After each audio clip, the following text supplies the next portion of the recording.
The first cruelty of the morning was meant to be quiet, but Mira heard every word.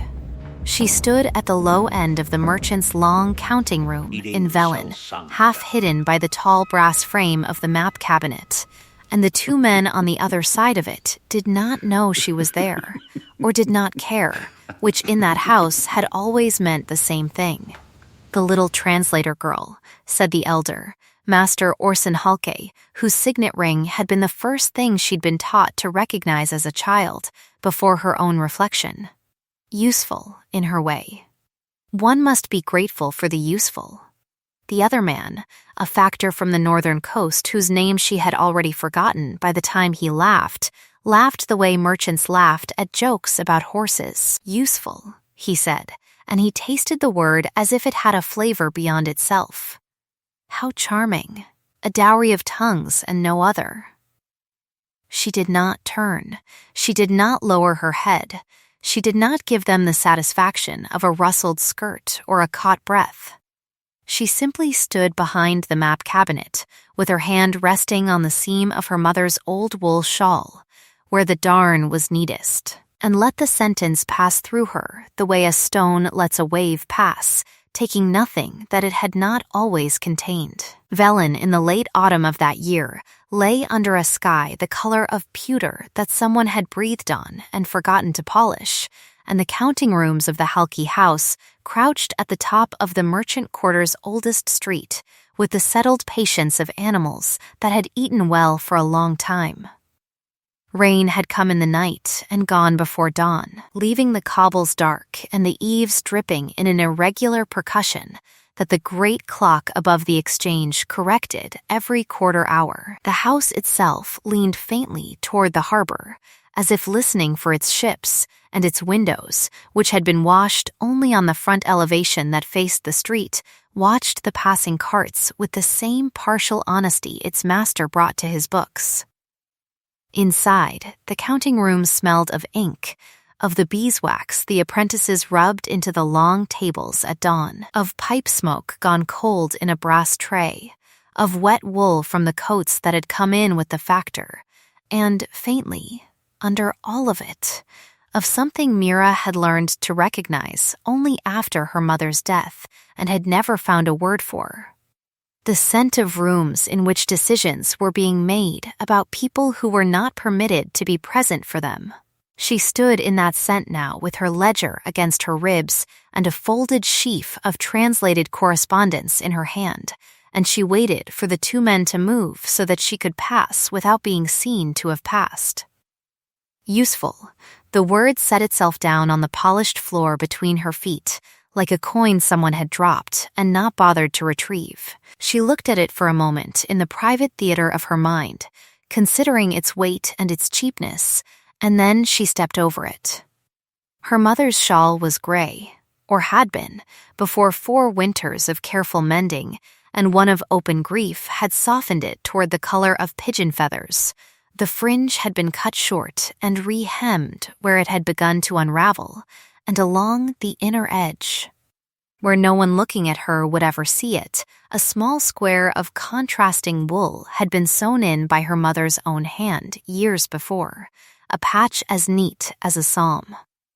On that patch, in stitches so small they read only to the fingertips, ran 8 words in the old northern dialect her mother had spoken as a girl before the world had taught her a politer one.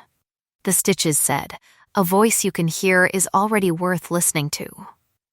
Mira had been 11 when her mother had stitched them, and she had been 11 and 1 week when her mother had folded the shawl around her shoulders and said, in the ordinary voice she used for ordinary miracles, that the world would try to make her doubt whether the sounds she made counted as speaking, and that when the world tried, she was to put her hand on the patch and remember that a voice you could hear was already worth listening to, that no one had the right to require of her a further proof.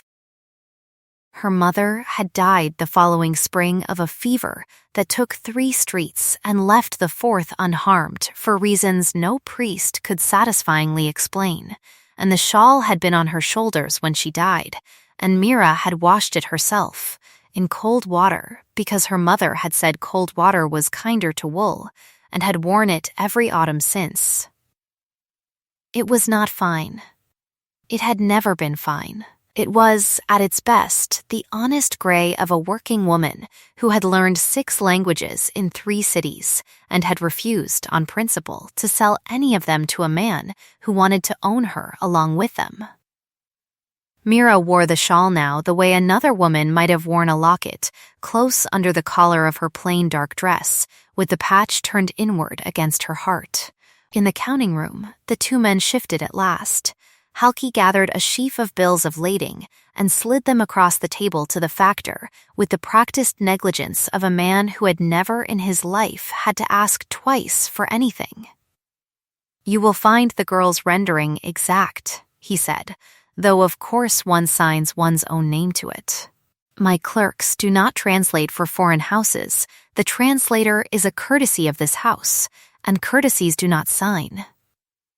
The factor, who had been about to speak, closed his mouth around a small polite noise and nodded, and Mira understood, as she had understood every autumn of the last 3 years and would go on understanding as long as this house employed her, that the 12 long nights she had spent on the ducal correspondence for the Northern contract, the 2 weeks in which she had reworked the coastal treaty draft so that its clauses answered one another instead of quarreling, the entire winter she had spent teaching herself the trade dialect of the free ports because Halki's factor had said, in her hearing, that a house without that dialect was a house with one ear, would all be delivered under Halki's seal as Halki's own labor, and that the fee for that labor would be paid to Halki's account, and that a small portion of it, calculated by a formula she had never been shown, would arrive in her hand at the end of the quarter with a smile that mistook itself for generosity. She had known this when she had done the work.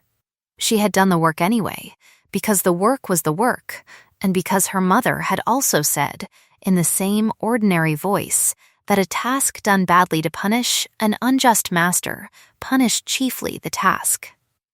She waited until the factor had crossed the room, and until Halki had followed him, and until the door at the far end of the counting room had swung to on its old iron hinges with the small dry cough it made in dry weather, and only then did she come out from behind the map cabinet and cross the polished floor to her stool at the low table by the window, where the light was worst and the draught was best, and where she had done, for 3.5 years, the work of a house that did not know her name in its own mouth.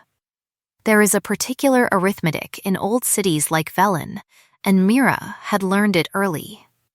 In that arithmetic, a young woman without inherited standing and without a dowry is entered on the ledger of the world at a value slightly below the horses and slightly above the linens, and the value can be raised by beauty, which she did not consider herself to possess in any negotiable quantity, or by marriage, which she had already declined twice in ways that had cost her friendships she had not been able to afford to lose, or by a talent whose profit could be diverted into another man's account. Her talent, being of the third kind, had made her not less exposed, but more. Because a young woman whose usefulness could be extracted without acknowledgement was a young woman whose acknowledgement could be indefinitely postponed.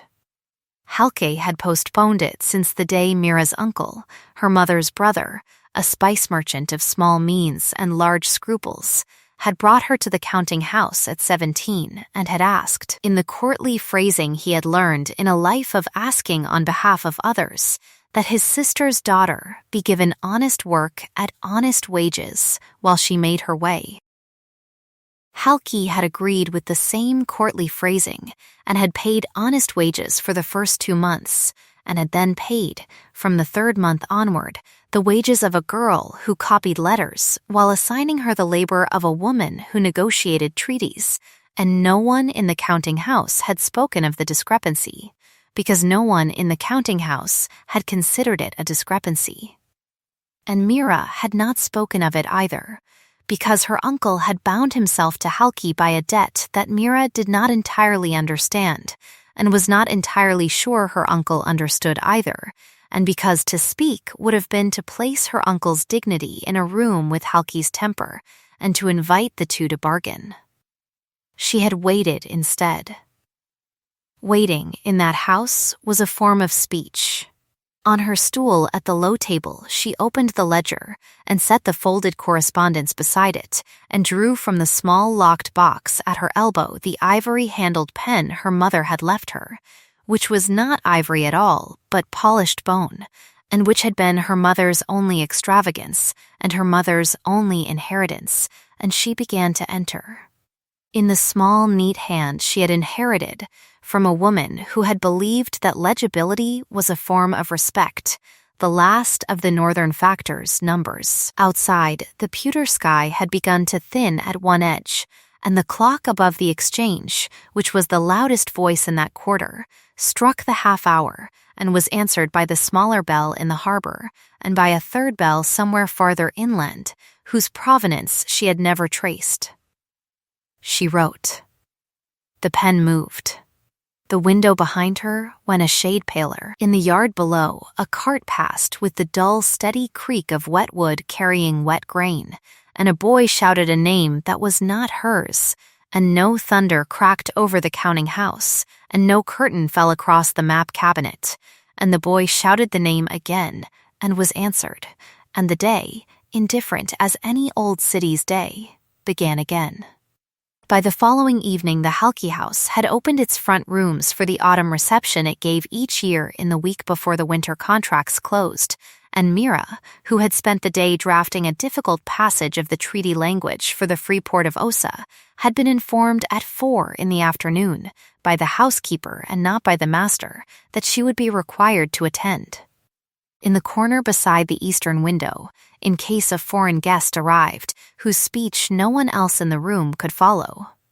She had bathed in cold water because the boilers had been given to the kitchens for the reception, and she had put on the one dark blue dress she owned that was not a working dress, which had been her mother's, taken in twice at the waist and let out once at the shoulders, and mended along the hem with the same neatness her mother had brought to the shawl, and she had wrapped the shawl over her shoulders because the eastern window drew a cold draught in autumn, and she had come down the back stairs at the appointed hour with the composed face of a woman entering a room in which her presence had been requested but not welcomed.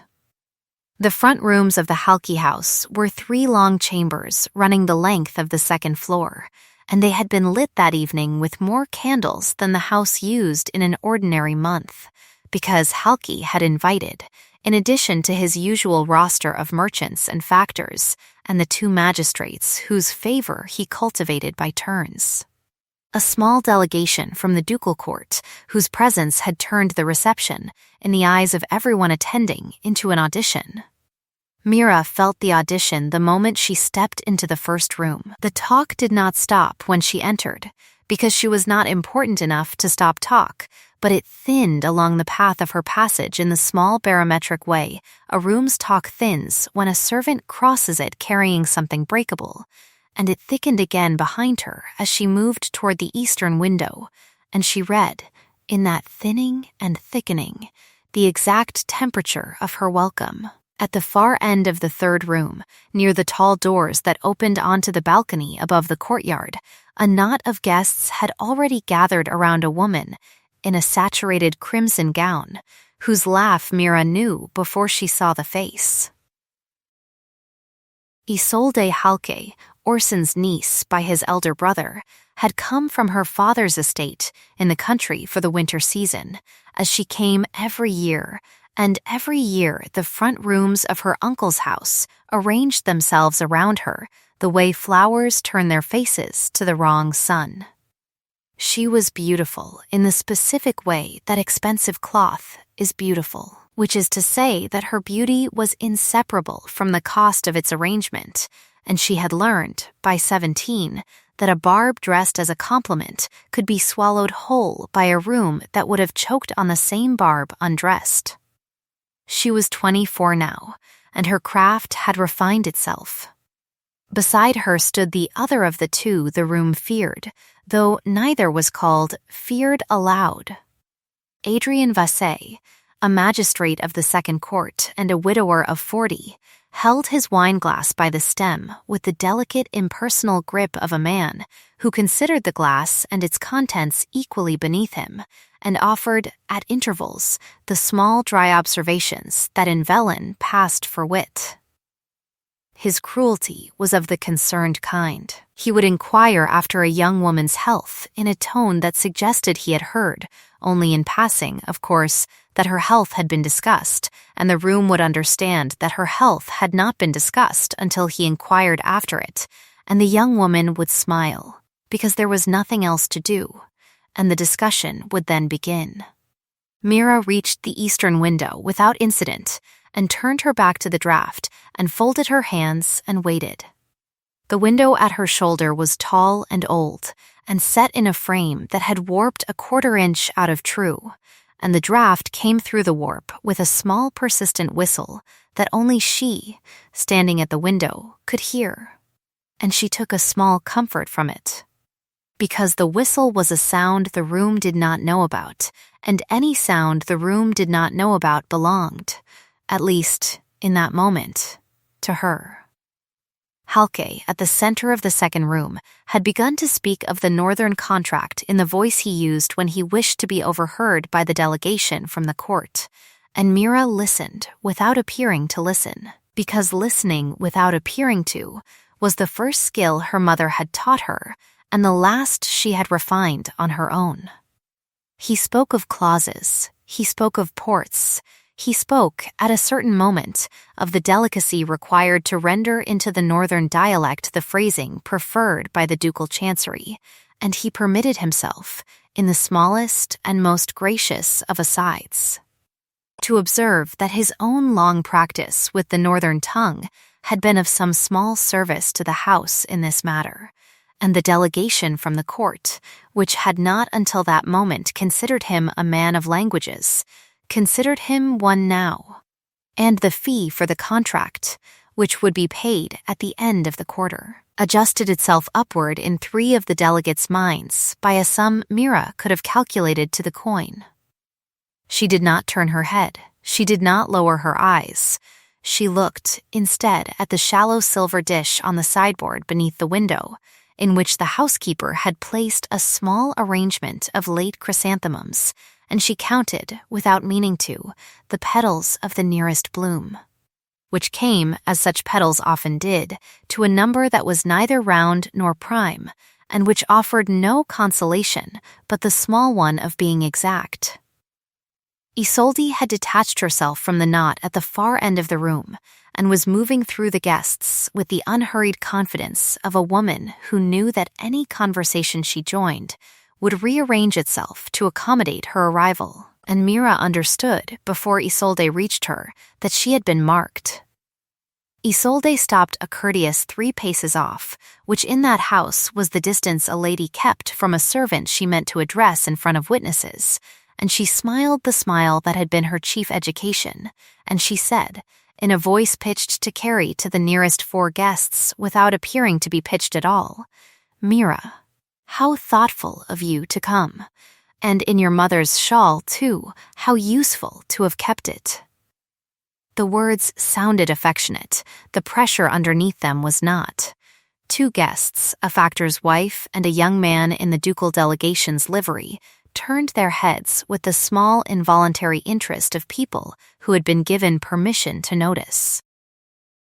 Mira felt, on the inside of her wrist where the sleeve was thin, the small cold prickle a body registered when it had been placed on a plate and offered to a room. She looked at Isolde, and she saw, with the clarity that composure sometimes granted, the exact architecture of the barb, the compliment on the shawl, which was not a compliment, the reminder that the shawl was her mother's, which was not a reminder, the word useful, which had been chosen the way a jeweler chose a stone. She permitted herself 1 breath, and then she said, in the ordinary voice she used for ordinary work, "Thank you. It was kind of my mother to leave it to me, and it has been kind of the winter to be cold enough to warrant it. She smiled, a small polite smile that offered Isolde nothing to feed on, and she lowered her eyes to the chrysanthemums for the space of a heartbeat, and she raised them again to Isolde's, and she added, because her mother had also taught her that a courteous counterstrike should never leave visible blood, I am glad to be useful. It is a comfort, in a house one owes so much to know one has something to give in return. The factor's wife, who had been about to laugh, produced instead a small confused sound and lifted her wine to her lips. The young man in the livery looked at Mira with the slight puzzled recalculation of a man who had been told what to expect from a room and had received, in one line, a small piece of evidence that the telling had been incomplete.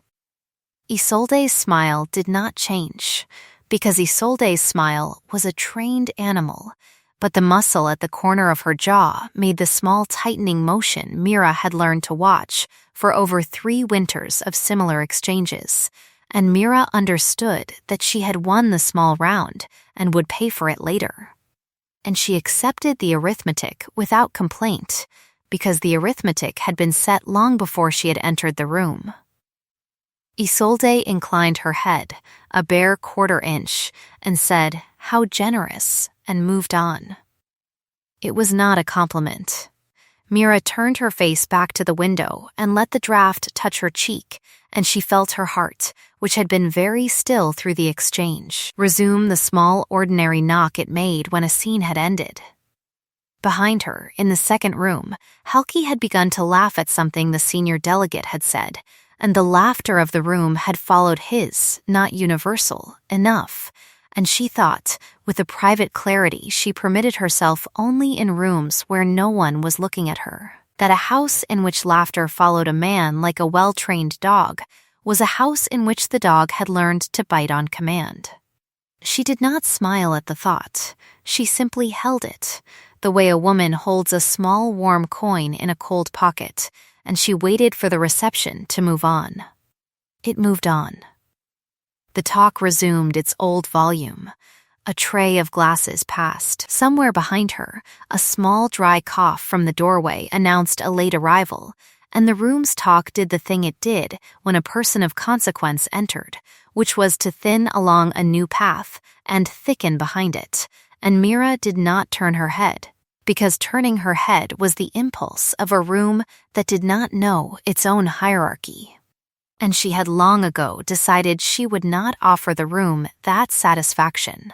She heard the housekeeper's voice, low and warm and lightly deferential, announcing a name, and she heard the small collective adjustment of postures the room made when the name was heard, and she registered the name without registering it, because it was one of a dozen names the ducal court sent out to receptions in that season, and she had learned, in the interest of her sanity, to receive them the way one received the weather, with courtesy and without expectation.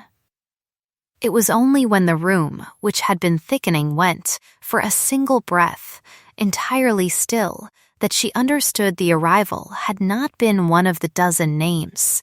She turned her head then, because to have kept her face to the window at that moment would have been to make a statement of the kind she had not yet decided to make, and she saw, standing at the threshold of the first room with the housekeeper, a respectful pace behind him, a man she recognized at once from the small dry portrait she had once seen hanging in the chancery, and did not recognize at all, because a portrait is a translation, and the man in the doorway was the original text.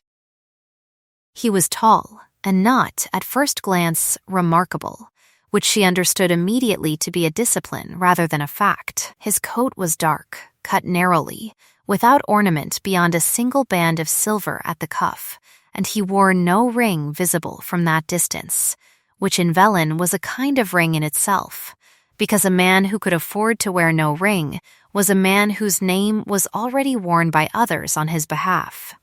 His face was quiet, the mouth long and closed, the eyes set deep enough that the candlelight did not find them at once, and when it did not find them warm.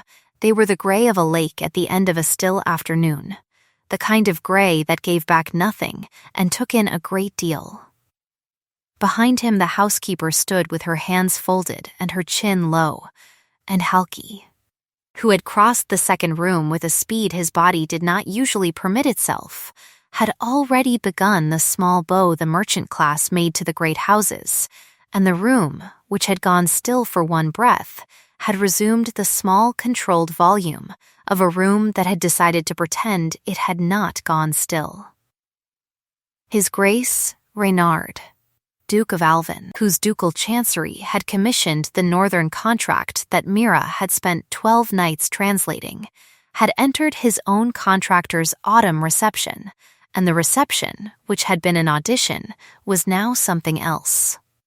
Mira, at her window, did what she had trained herself to do when a change in the temperature of a room required her not to be seen adjusting to it. She looked at the chrysanthemums, and she counted the petals of a second bloom, and she waited for the room's attention to complete its migration to the new center, and only then did she permit herself to look up. He was crossing the second room now, at Halki's side, with the unhurried pace of a man who had never in his life had to hurry into a room, and he was greeting. With the smallest possible movements of head and hand, the guests Halke was presenting to him. His voice, when he spoke, did not rise above the ordinary volume of the room, and yet the room adjusted itself to hear him, the way a person leans toward a lit candle in a dark hall without knowing they have leaned. He said, "A pleasure, and you are kind to say so, and at one point I am here to listen." Not to speak, which drew from Isolde, standing at Halke's other elbow now, the small pleased laugh she gave when a great man said a modest thing, and which caused Adrien Vasse, at Isolde's shoulder, to permit himself the smallest possible narrowing of the eyes, because Vasse recognized, in the modest thing, a sentence not modest at all. Mira, at her window, watched the Duke's face when he said the sentence, and she saw, at the corner of his mouth, the small brief tightening that was neither smile nor grimace, and she understood that the sentence had been meant for one person in the room, and that the one person was not Isolde. Halke was speaking now of the northern contract. Halke was speaking, in fact, of the delicacy of the northern dialect, and he was permitting himself, in the smallest and most gracious of asides, to observe that his own long practice with that tongue had been of some small service to the house in this matter, and the Duke, whose eyes had rested on Halke's face with the calm interest one, might give a small creature crossing a polished surface. Said, in the ordinary voice he had used to say a pleasure, "You will forgive me. I was told your translator had done the work. I had hoped to thank her." The room did not go still. The room did something more difficult. It went, for the space of 2 breaths, uncertain. And Mira felt the uncertainty on the skin of her neck the way one feels a change in the pressure of the air before a storm. Halke's smile, which had been a large smile, adjusted itself minutely, and he said, with the ease of a man who had rehearsed this answer for a room that had never before asked the question, "Your Grace is generous." "My translator is a girl of the house, one of the clerks. She has some little skill with tongues. Of course she works under my direction." "Of course," said the Duke, and the 2 words did not travel any further into the room than the previous 2 had, and yet they arrived in Mira's ears at the window with a small dry weight that had not been in the previous 2. He turned his head then, a bare 1/4 inch, and let his gray eyes travel, without hurry, along the wall of the 3rd room, past the sideboard with the chrysanthemums, and they came to rest, for the space of 1 breath, on Mira. She did not lower her eyes. She did not raise her chin. She simply held his look, the way she had learned, in 3 winters, to hold Isolde's, and she permitted her face to do nothing, and she waited for the look to pass. It did not pass at once. It rested on her the way a hand rests on the surface of still water when a person is deciding whether to dip beneath it. And then it lifted, and the Duke returned his attention to Halki, and the room, which had held its breath without knowing that it held it, released it, and the reception resumed its old shape. Mira did not turn her head to the window. She turned her head, instead, one small controlled degree toward the second room, and she waited for her heart, which had begun again the small ordinary knock, to return to the still it had held under Isolde's barb. And she thought, in the private theater of her mind, that a man who could correct a lie with 2 words and no adjective was a man whose correction, if it ever settled on her openly, would be a weather she would need to have learned to stand in. She did not permit herself to think of it further. She lowered her eyes to the shallow silver dish, and she counted, this time by choice, the petals of the 3rd chrysanthemum, and she did not count them wrong. The reception did what receptions did in Velen. It thickened around the Duke, and it thinned around Mira, and the 2 currents did not meet again that evening, though once, in the middle of the 3rd room, when Halke had drawn the Duke aside to explain a point of the northern clauses that Halke did not entirely understand himself. Mira saw the Duke's gray eyes lift from Halke's face and travel again, in that same unhurried way, to the eastern window and rest there for the space of one breath, and lift away. She did not look back at him. She looked at the chrysanthemums. She counted, without meaning to, the petals of the 4th bloom, which came out even, and she found in the evenness a small, unreasonable comfort. Near the end of the evening, when the guests had begun to gather their coats and the housekeeper had begun the small dance of thanks and farewell at the door, Halke crossed the 3rd room at the pace of a man who had done well and wished to appear to have done neither well nor badly, and he stopped at the eastern window and said, without lowering his voice, "You may go up. You will not be needed further tonight." He did not thank her. He did not, in the strict sense, acknowledge her. He simply issued the release, and Mira, who had folded her hands in front of her at the beginning of the reception and had not unfolded them since, unfolded them now and inclined her head the exact 1/4 inch Isolde had inclined hers, and she said, "Thank you, sir," in a voice pitched to be heard only by him, and she moved toward the back stairs. She did not look at the doorway. She did not need to. She had felt, at the moment Halke had spoken, the small brief tightening at the corner of her wrist that told her the Duke had turned his head, and she had felt it lift again as she reached the door to the back stairs, and she understood, on the 2nd step down. In the private cold of the stairwell where no one could see her face, that she had been noticed twice in one evening by a man whose notice was the currency of that city, and that a currency of that value spent on a girl at an eastern window in a mended shawl would generate its own market, and its own predators, and its own accounts. She reached the landing. She rested her hand for one breath on the patch inside her shawl, on the small square of stitches her mother had set there when she was 11, and she read, with her fingertips, in the dark of the stairwell, the 8 words she already knew by heart. A voice you can hear is already worth listening to. She lowered her hand. She climbed the 2nd flight, and the 3rd, and she went to her narrow room under the eaves, and she did not light the candle at once, because the candle was small and the winter was long, and she stood for a moment at her window, which looked not toward the harbor but toward the inland hills where her mother had been born, and where the graveyard held her. And she watched the last of the pewter go out of the sky. No thunder cracked. No curtain fell.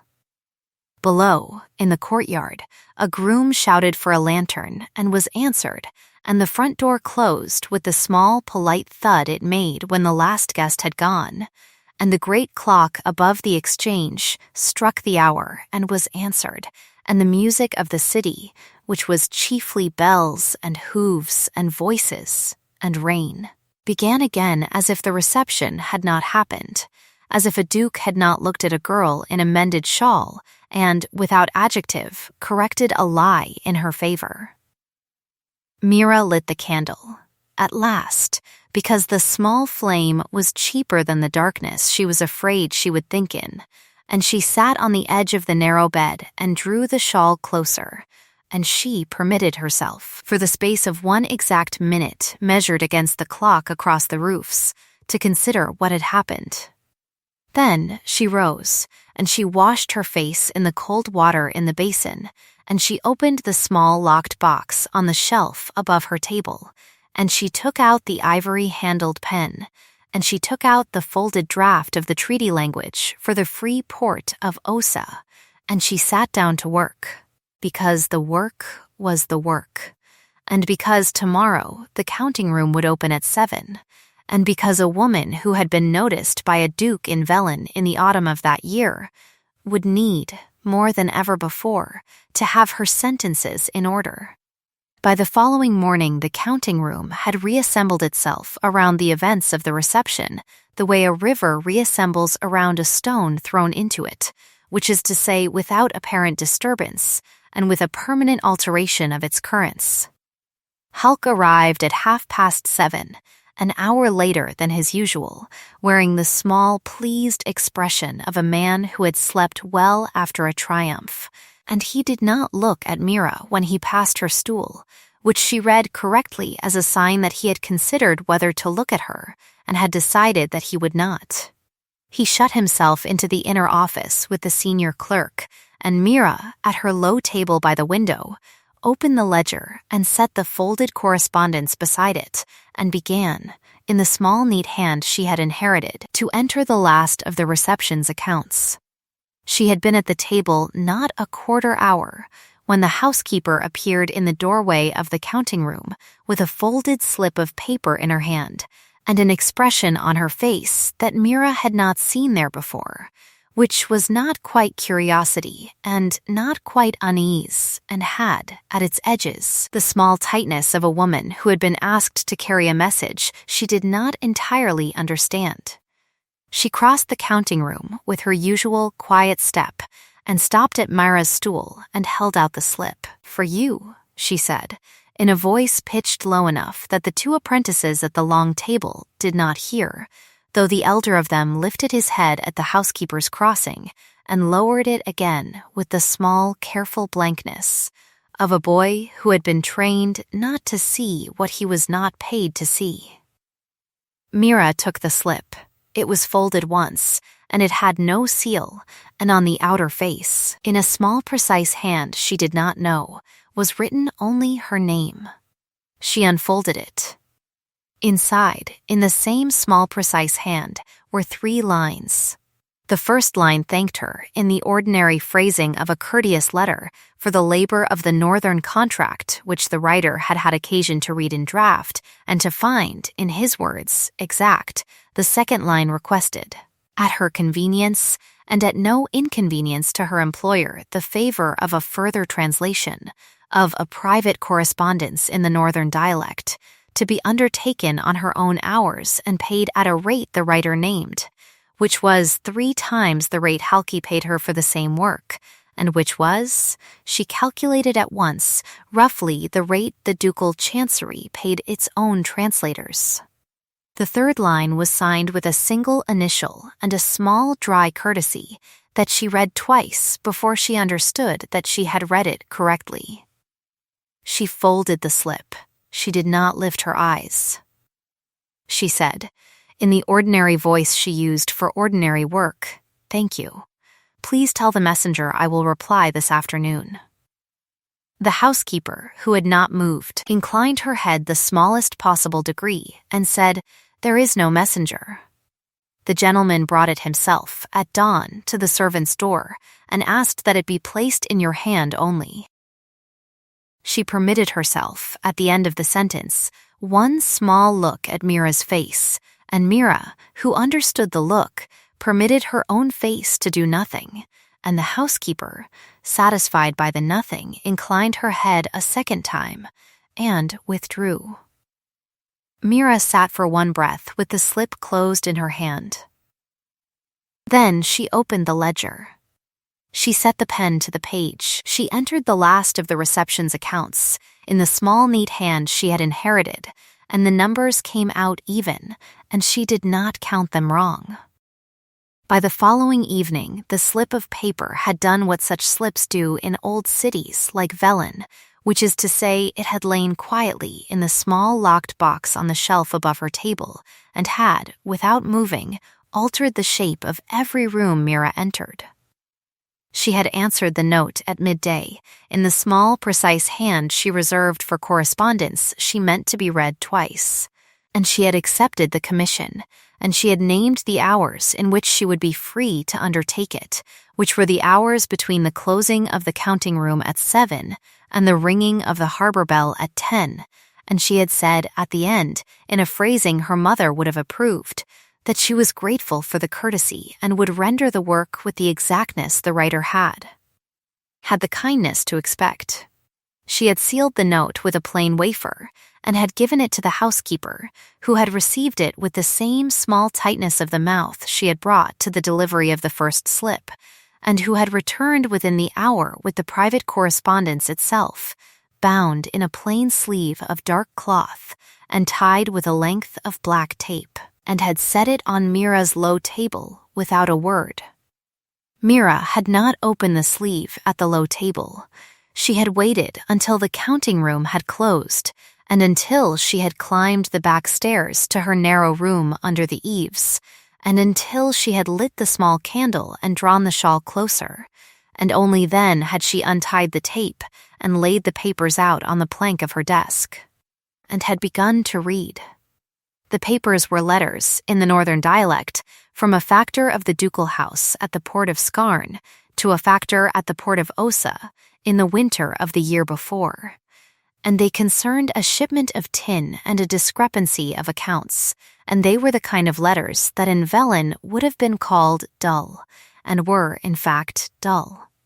If by dull one meant that they contained no scandal, and lively, if by lively one meant that they contained, in the phrasing of the Skarn factor, a small persistent care for a set of workmen whose wages had been withheld through no fault of their own, and, in the phrasing of the Asa factor, a small persistent shame at the withholding, and, between the two, a long, slow negotiation that had ended. In the last letter, with the wages paid and the shame acknowledged.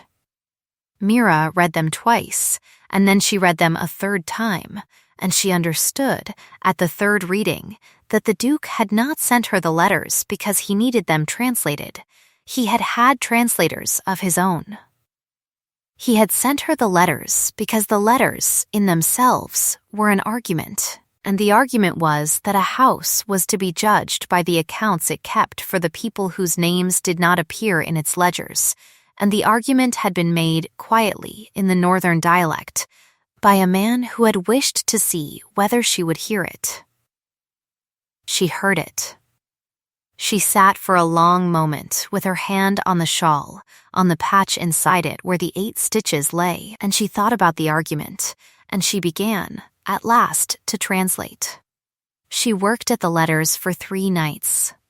On the first night, she rendered the Skarn factor's phrasing into the ordinary courteous Velinese of the counting rooms, and she found, in the rendering, that the courteous Velinese would not carry the small persistent care of the northern phrasing. And she set the first draft aside. On the second night, she rendered the phrasing into a slightly older Velinese, of the kind her mother had spoken in her uncle's house, and she found that the older Velinese carried the care, but did not carry the shame, and she set that draft aside too.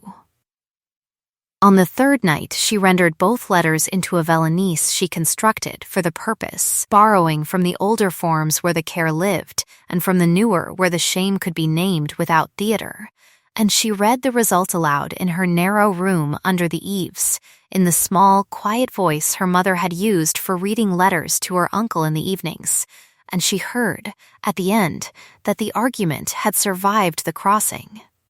And she folded the draft and sealed it in a plain sleeve, and set it on the shelf above her table beside the small locked box.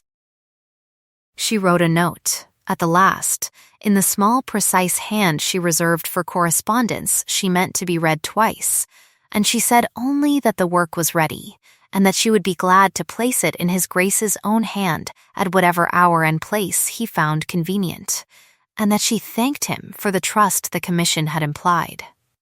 She sealed the note with a plain wafer. She gave both the sleeve and the note to the housekeeper the following morning, and she did not ask what would be done with them, and the housekeeper did not tell her, and the counting room opened at 7, and the day, indifferent as any old city's day, began again.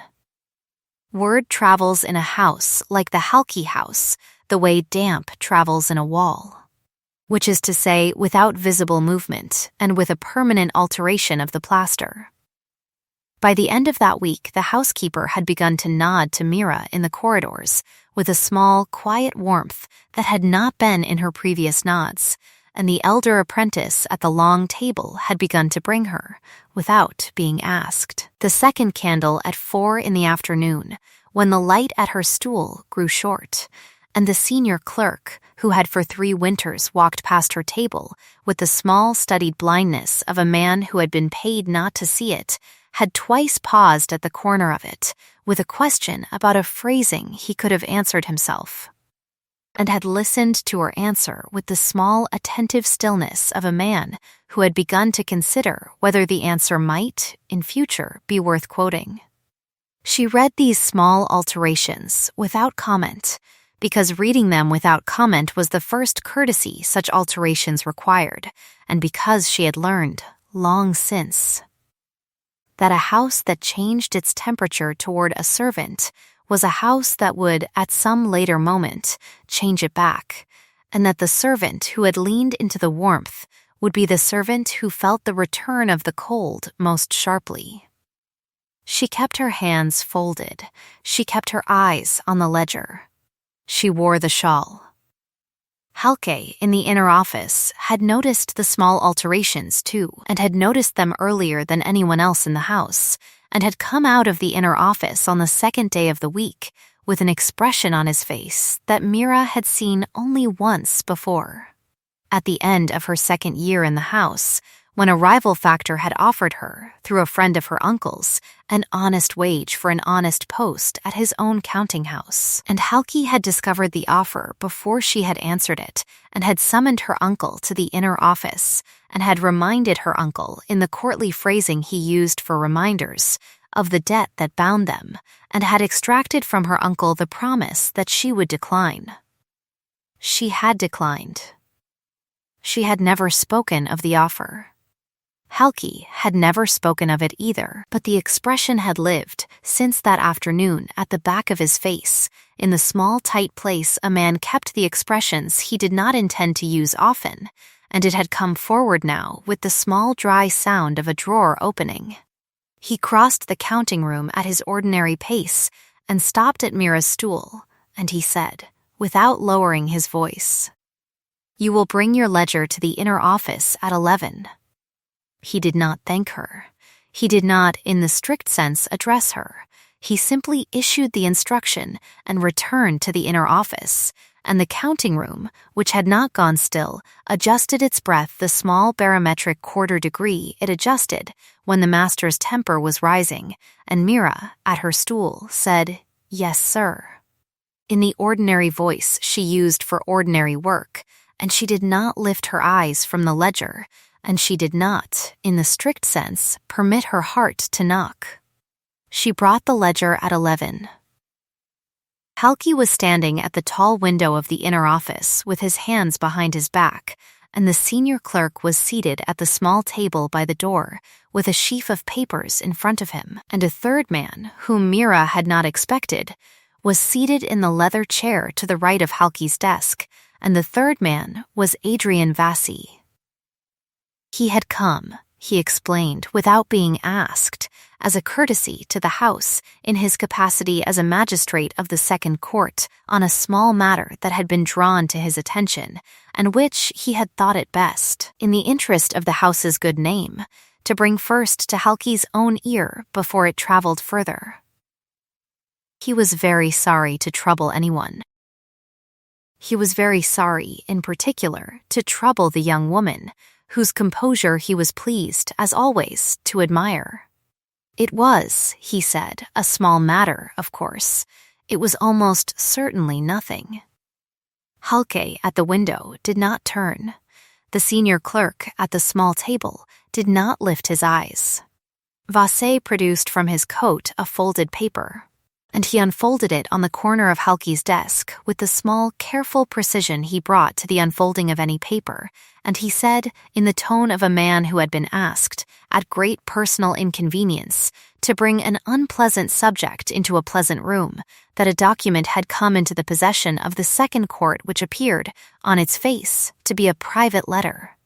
In the hand of a young woman of this house, addressed to a factor of a rival counting house at the port of Osa, and containing, in the phrasing that had drawn the court's attention, an offer to convey, in exchange for a certain sum, the terms of the northern contract that this house had recently rendered to the ducal chancery. He did not say the words treason or theft. He said, instead, that he was very sorry, that he was almost certainly mistaken, that he would be glad, in the interest of the house's good name, to hear the young woman's account of the matter, and that he would then, he was sure, be able to withdraw the document from the court's attention and place the whole small unpleasantness in the drawer where such small unpleasantnesses belonged. Mira did not sit, because she had not been invited to sit. She stood in the doorway of the inner office, with the ledger against her ribs and the shawl about her shoulders, and she looked at Vasse, and then at the paper, and then at Halke's back at the window, and she said, in the ordinary voice she used for ordinary work, "May I see the document, sir?" Vasse smiled the small, concerned smile he brought to inquiries about a young woman's health. "Of course," he said, and he turned the paper toward her without lifting it from the desk. She stepped forward the exact 3 paces required, and she looked at the paper, and she read it. It was a letter, in a hand very like her own, and dated the 8th of the month, and it was addressed to a factor she did not know at the port of Osa, and it offered, in the phrasing Vasse had accurately described, to convey the terms of the northern contract for a sum, and it was signed with her name. She read it twice. She permitted her face to do nothing. She read the date a 3rd time. She looked, without lifting her hand, at the small mark the writer had made under the 8th, which was a small dry hook the writer had drawn beneath the numeral to distinguish it from a 3, and she looked at the phrasing at the end of the 2nd paragraph, in which the writer had used the word convey, where a Velanese hand would have used the word render, and she looked at the signature, at the small curl of the R she made at the end of her own name, and she saw, in the curl, that the writer had drawn the curl in the direction the hand of a right-handed person would draw it if the person had been taught to write by a Velanese master, and she straightened, and she said, in the ordinary voice she used for ordinary work, "The letter is not mine." Vasse's smile did not change, because Vasse's smile was a trained animal too. He said, "I am very glad to hear you say so. Perhaps you will be good enough to tell me why." Halke, at the window, turned then, and his face was the face he brought to the counting room when a shipment had been delayed, which was not angry and not concerned, and was, at its edges, the small tight readiness of a man who had begun, in the private theater of his mind, to calculate whether the loss could be transferred to another account. He did not speak. He looked at Mira the way a man looks at a horse whose leg he suspects of unsoundness, and he waited. Mira set the ledger, at last, on the corner of Halke's desk, because to have held it any longer would have been to appear to need it, and she rested one hand on its cover, and she said, "The date is wrong, sir. The 8th of this month was a Sunday." I was, on the 8th, at my uncle's house in the Spice Quarter, from the ringing of the morning bell to the ringing of the evening bell, in the company of my uncle and his wife and the 2 apprentices of his house, and the priest who came to dine at midday, as I am at my uncle's house every Sunday, and as any of them will attest. I did not write a letter on the 8th. I did not write a letter to the port of Osa on any day, and the hand which wrote this letter was not mine. She did not raise her voice.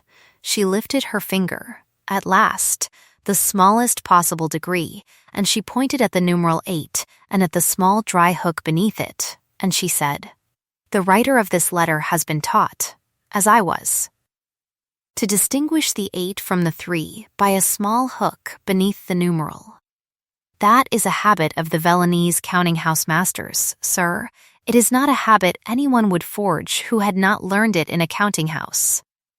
But the writer has drawn the hook in the wrong direction. My hook opens to the left. The hook on this letter opens to the right. My mother taught me the left opening hook when I was 9 years old, sir, and I have not drawn it any other way in 15 years. Any page of the ledger on my table will show you." She lowered her finger. She rested her hand again on the cover of the ledger.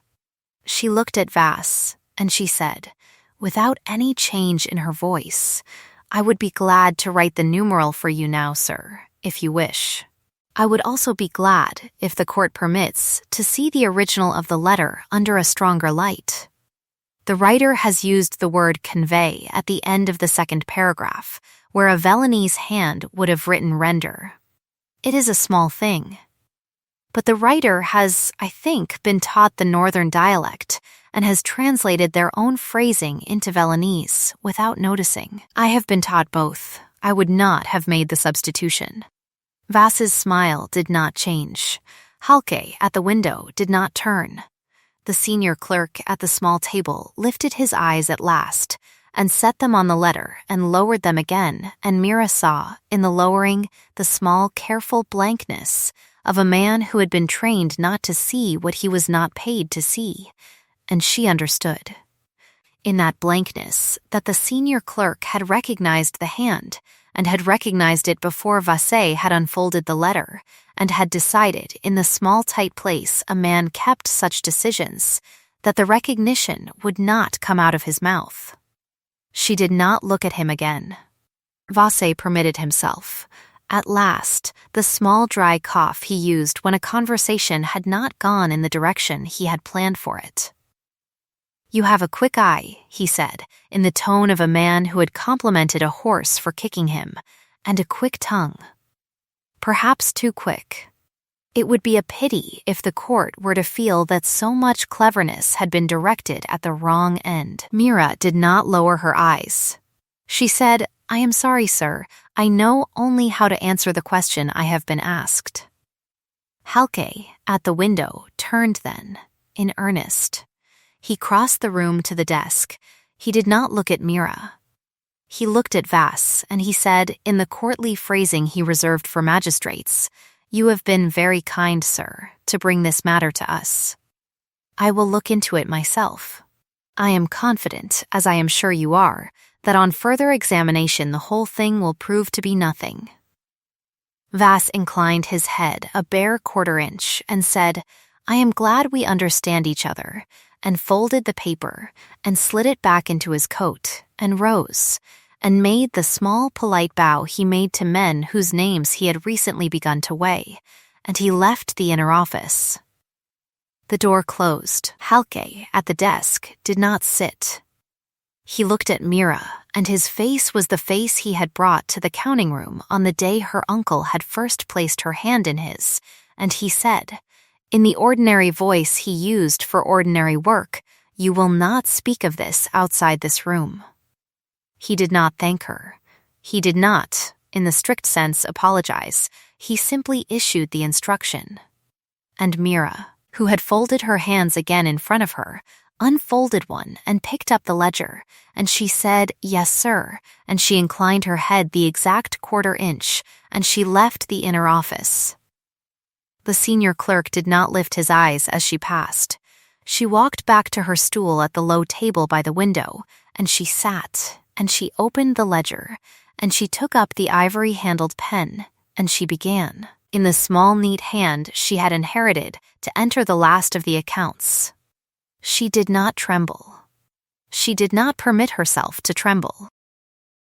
She wrote out an 8 once on the corner of the page where the ink would be trimmed away at the binding, and she drew, beneath it, the small dry hook opening to the left, and she looked at it for one breath, and she scored it through, and she returned to the accounts, and the numbers came out even. That evening, when the counting room had closed and the housekeeper had gone up to see to the kitchens, Mira put on the shawl and left the Halki house by the servant's door, and walked, in the ordinary pace she used for ordinary walking, through the merchant quarter and along the canal and into the spice quarter, where the shop of her uncle Loris stood on the corner of a small square between a lamp maker's and a printer's, with its 2 low windows lit against the early dark, and its narrow door set back a hand's breadth into the wall in the old fashion.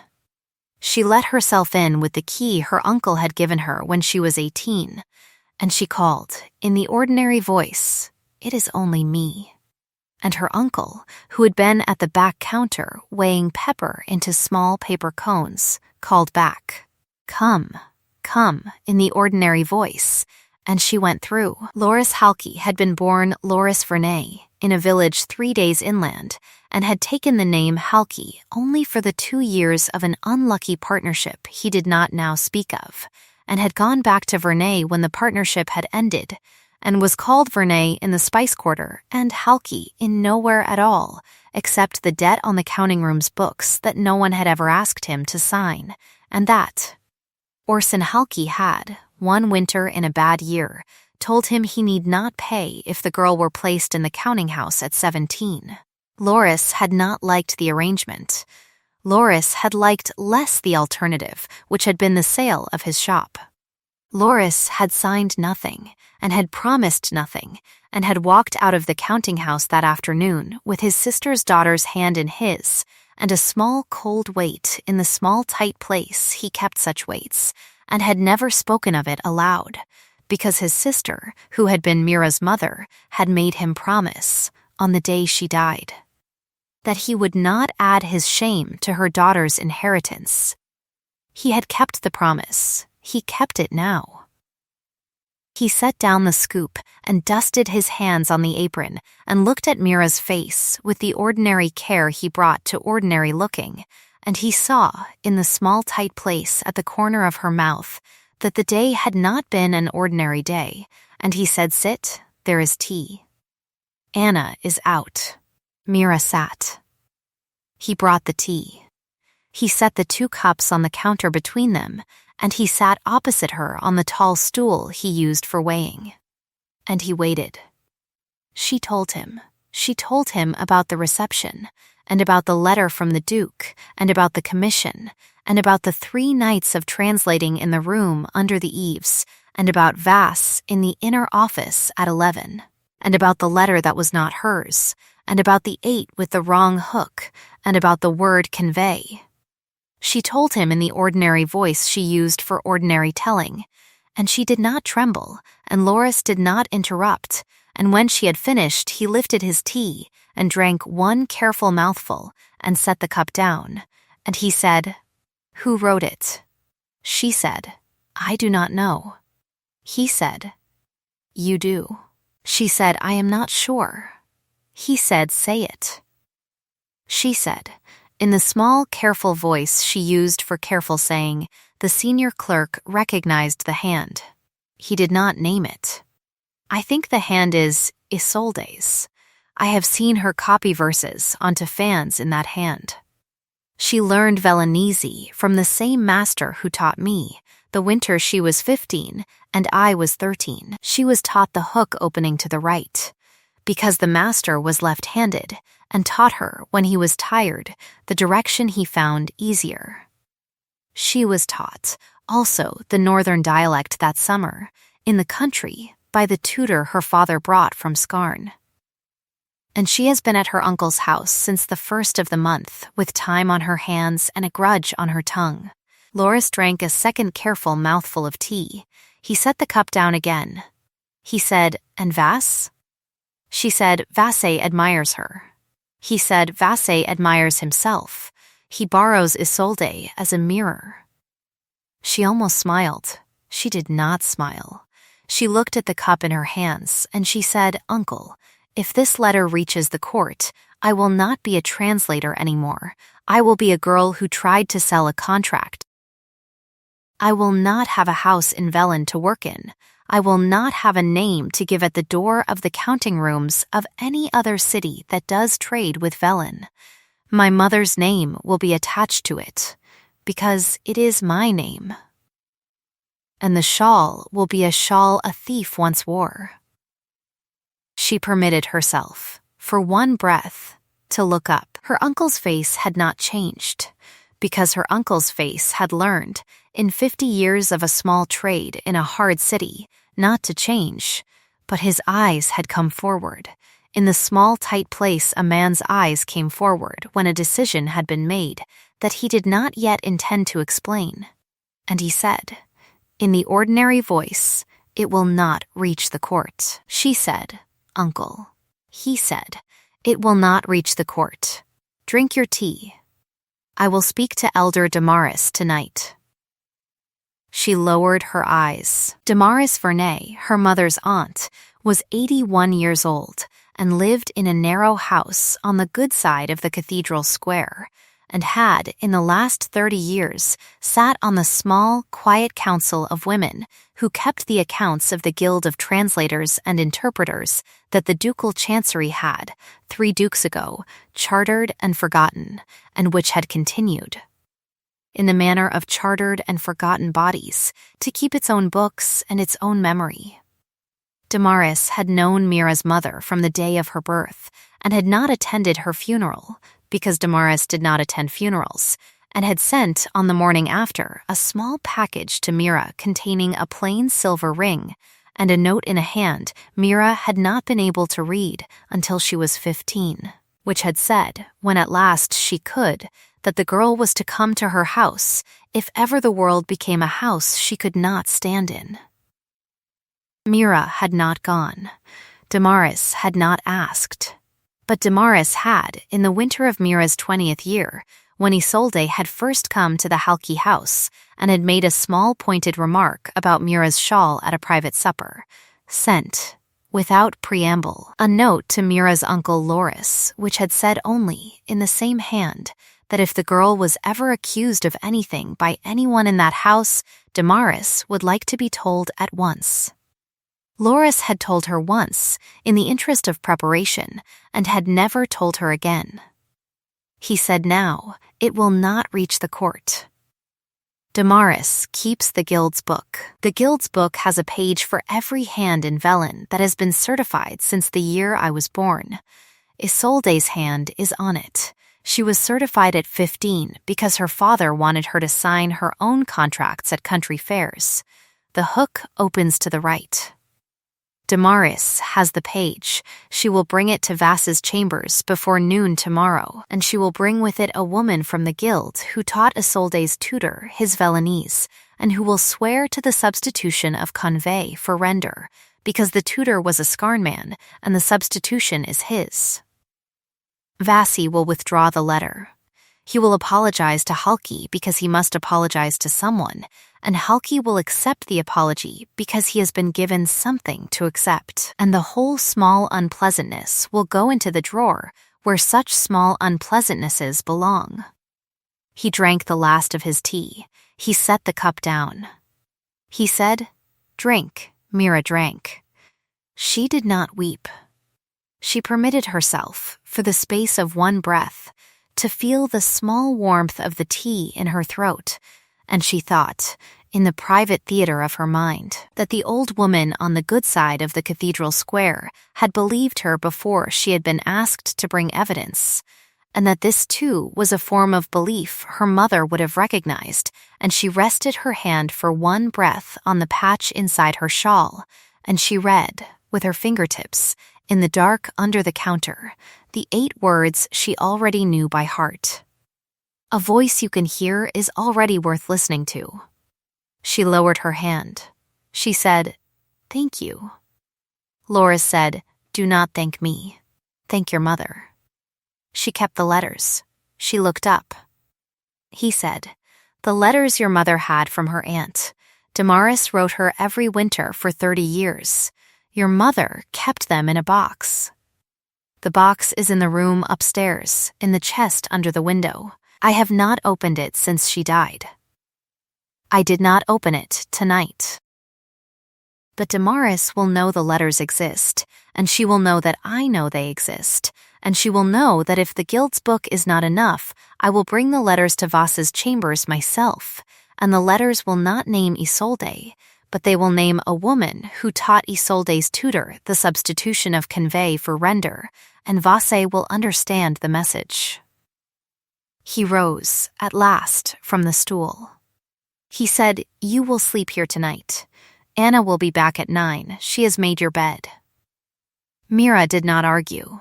She stood, and she took her cup to the sink, and she washed it, and she set it on the shelf, and she went, at Loris's nod, up the narrow stair to the room at the front of the house where she had slept as a girl, and where her mother had once slept as a girl before her, and where the chest under the window contained, unopened for 9 years, a small box of winter letters. She did not open the chest. She sat on the edge of the bed, and she drew the shawl closer, and she listened, through the thin wall, to Loris moving about in the shop below, and to the small, dry cough he made when he was thinking, and to the door of the shop opening at last, and to Loris's footfall going out into the square, and she understood, in the small warm dark of the room, that he had gone, in the ordinary pace he used for ordinary walking, to the good side of the cathedral square. She did not follow him with her thought. She permitted herself, instead, to think of the argument she had heard in the northern letters, the argument that a house was to be judged by the accounts it kept for the people whose names did not appear in its ledgers, and she thought, without permitting the thought to become a hope, that a man who had made that argument was a man who would not, if the accounts were shown to him, look away. She lay down. She did not blow out the candle. She slept, at last, in the small, warm dark, with the shawl folded across the foot of the bed and the patch turned upward toward the ceiling. By the following morning, the small, quiet council of women who kept the accounts of the Guild of Translators had done what such councils do in old cities like Velen, which is to say they had done it before breakfast, and had left no record of their having done it, and had gone home. Damaris Vernay had walked to Vass's chambers at 8, in the plain gray cloak she had worn for 30 winters, with the guild's book under her arm and a woman from Skarn at her elbow, and had been admitted at once, because Damaris was admitted at once wherever she went, and had laid the book on Vassi's desk without preamble, and had opened it to the page on which Isolde Halki's certified hand had been entered on the 3rd of March in the year the girl was 15, and had drawn Vassi's attention, without adjective, to the small dry hook opening to the right, and had introduced the woman from Skarn, and had let the woman from Skarn say, in the ordinary voice she used for ordinary saying, that the substitution of convey for render was her late husband's habit, and that he had taught it, without noticing, to every pupil he had ever set to Velenese, and that among those pupils had been the tutor of a young lady in the country 3 summers before, whose name she would not, without leave from the guild, pronounce aloud. Vass had received the information with the small dry courtesy he brought to information he had not expected. He had not, at first, spoken. He had looked at the book, and at the woman from Skarn, and at Damaris, and at the small square window behind Damaris's shoulder, through which the morning light was arriving with an inconvenient candor. And he had said, at last, in the tone of a man who had been asked to withdraw a paper he had never quite intended to file, that he was very grateful for the guild's diligence, that he had been, of course, on the point of dismissing the whole small matter himself, that a magistrate's first duty was to the truth, and that the paper, which had almost certainly been the work of a malicious hand, would be returned that afternoon to the office from which it had come with a note recommending its destruction. Damaris had inclined her head a bare quarter-inch and had said in the ordinary voice, "I am glad we understand each other," and had closed the book, and had left the chambers, and had walked home to the good side of the cathedral square, and had eaten her breakfast, and had not, so far as anyone knew, spoken of the matter again. Loris arrived at the shop at 9, and Mira came down the stair at past, and he set a bowl of bread and warm milk in front of her without a word, and she ate. He did not tell her in words that the matter was closed.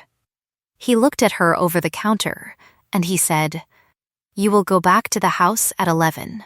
You will carry the ledger. You will not speak of the letter to anyone. If Halki speaks of it to you, you will say that you are grateful the matter is behind you, and you will inquire after the shipments that arrived on the tide. You will not smile." She said, "I never do." He said, "Do not begin now." She almost smiled. She did not smile. She wiped her mouth on the plain napkin, and she rose, and she folded the shawl about her shoulders, and she went out into the spice quarter and along the canal, and back through the merchant quarter to the Halki house, and she let herself in by the servant's door, and she climbed the back stairs, and she took her stool at the low table by the window, and she opened the ledger, and she took up the ivory-handled pen.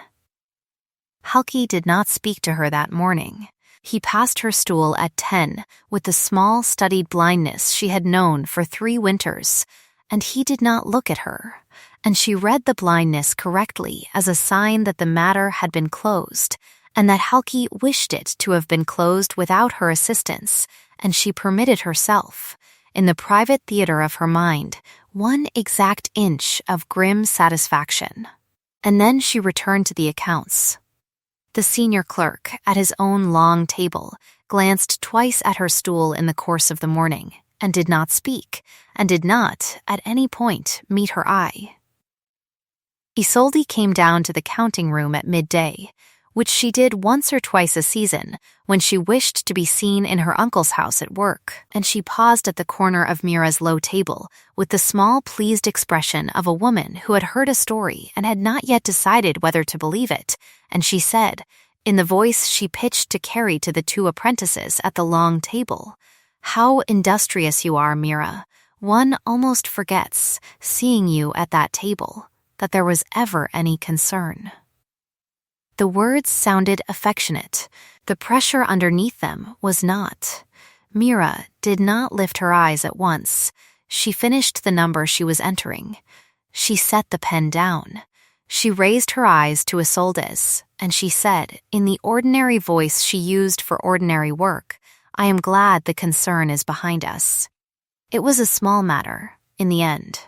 Small matters, when they are pulled up to the light, so often prove to be nothing. She did not smile. She lifted the pen again. She returned to the accounts. Isolde's smile did not change, because Isolde's smile was still a trained animal, but the muscle at the corner of her jaw made the small tightening motion that Mira had learned to watch for, and this time the motion did not come alone. There was, at the corner of her mouth, a small brief slackening, the involuntary slackening of a woman who had been reminded, in a room she had entered as its center, that the room contained a witness she had not accounted for. She turned. She left the counting room. She did not come down again that season. That evening, at the closing bell, the housekeeper came to Mira's stool with a second slip of paper, folded once in her hand, and this time the housekeeper's face wore the small warmth of a woman who had at last decided which side of a house she stood on, and she set the slip on the corner of Mira's table and said, "Lo, for you. He asked me to place it in your hand only." Mira did not open it at once. She finished the last of the accounts. She set the pen in the box. She locked the box. She lifted the slip, and she folded her hand around it, and she went up the back stairs to her narrow room under the eaves, and she lit the small candle, and she sat on the edge of the narrow bed, and she unfolded the paper. It was written in the same small, precise hand as the first slip, and it thanked her, in the ordinary phrasing of a courteous letter, for the rendering of the northern letters, which the writer had had the occasion to read that afternoon, and had found, in his words, exact and more. It thanked her, further, for what the writer called the recent trouble of the house, and for the manner in which she had answered it. It said, in the third line, that a matter had arisen concerning the northern contract that the writer would prefer to discuss with her, not in the counting rooms of the house, and not in the front rooms above them, but in a place quieter than either. It named a place. It named an hour. It said at the end, in the small dry courtesy she had begun to know as his, that she was of course free to decline, and that if she declined he would consider the matter closed, and that if she came he would come alone. It was signed, again, with the single initial. Mira read it twice. She read it a third time. She folded it, and she set it in the small locked box on the shelf above her table, beside the first, and she blew out the candle at last. Because the candle was small, and the winter was long, and she sat for a while in the dark of the room under the eaves, with her hand on the patch inside, her shawl, and she thought, in the private theater of her mind, about the argument in the northern letters, and about the woman from Scarn at Damaris's elbow, and about the small tightening at the corner of Isolde's jaw, and about the 2 words with which a man had corrected a lie in her favor, and she understood, at last, in the small warm dark, that she had been asked, in language too courteous to compel her, to meet him. She rose. In the dark, she lit the candle again, because the candle was cheaper than the darkness she was afraid she would think in, and she took up the ivory-handled pen, and she wrote, in the small, precise hand she reserved for correspondence she meant to be read twice, that she would come. The place he had named was an old room above a bookbinder's shop on the quiet side of the cathedral square, 2 doors down from the house in which Damaris Vernay had lived for 30 winters, and the hour he had named was 9 in the evening of the following day, which was a Thursday, and Thursdays in Velen in that season were the nights on which the wind came in off the harbor with the small persistent malice it kept for the end of autumn, and the rain, when it came sideways. It came sideways that evening. Mira left the Halki house at 8:30 by the servant's door, in the plain dark cloak she had worn since her 20th year, with the shawl beneath it and the hood drawn forward against the wet, and she walked the length of the merchant quarter with her head down and her hands folded inside the cloak, and she did not look at the windows she passed. Because she had learned, in 3 winters, that a woman who did not look at windows was a woman the windows did not look at either. The cathedral square, when she reached it, lay under a sky the color of wet slate that someone had struck once with a hammer, and the great door of the cathedral, which was never wholly closed in that season, stood open a hand's breadth on its old iron hinges, and the small yellow light of a single lamp inside spilled the shape of a narrow rectangle onto the wet cobbles at its threshold. She did not go in. She turned at the corner of the square, and she counted, in the ordinary manner she counted anything, 2 doors past the shuttered front of Damaris's house, and she stopped at the low green door of the bookbinder's, which had been left unlatched. And she pushed it open, and she went in. The shop below was dark. The stair to the room above was narrow and unlit, and she climbed it with her hand on the wall, in the ordinary pace she used for ordinary climbing, and at the top of the stair she found a door already ajar, and a warm yellow light within, and she paused, one breath, on the threshold, and she pushed the door open, and she went in. He was standing at the window on the far side of the room, with his back to her, and his hands folded behind him in the manner she had first seen at Halke's reception, and he did not turn at once, because he had heard her step on the stair and had wished, she understood, to give her the small courtesy of arriving at her own pace. The room was small and low-ceilinged and lined with the leaning shelves of a bookbinder's storerooms, and in the middle of the floor stood a plain deal table with 2 chairs on either side of it, and on the table a plain lamp with a plain white shade, and beside the lamp a small stoneware pitcher of water and 2 cups. He had brought neither servant nor secretary. He had brought no papers. He had come alone, as he had said he would. Outside the window, the rain, which had been sideways in the square, was now horizontal, and it struck the leaded glass with the small persistent clatter of small stones thrown against a shield, and beneath the clatter, at a lower register, ran the long deep note of the wind in the eaves of the cathedral, which had, that year, begun to sound to Mira like the long breath of a tired animal. She unfastened the cloak. She hung it on the hook beside the door. She did not draw the shawl closer, because she had drawn it as close as it would go on the stair. She stood at the door, and she folded her hands in front of her, and she waited, and at last, in the ordinary voice she had begun to know as his, he said, "Thank you for coming." He turned then. In the yellow light of the plain lamp, his face was less quiet than it had been in Halke's front rooms, because the yellow light did not permit the small strategic composure the candlelight of a reception had permitted, and she saw, for the first time, that his mouth, when it was not set, was not long at all, but had at the corners the small, tired weight of a man who had spent too many years being certain in front of witnesses, and that his gray eyes, when they were not at a distance, were not the color of a lake at the end of a still afternoon, but the color of a lake at the beginning of a change in weather, and she thought, in the private theater of her mind, that a portrait was indeed a translation. She said, "You asked me to come." He said, "I did." "I was not sure you would." She said, "I said I would." He inclined his head, a bare quarter-inch, and he said, "You did."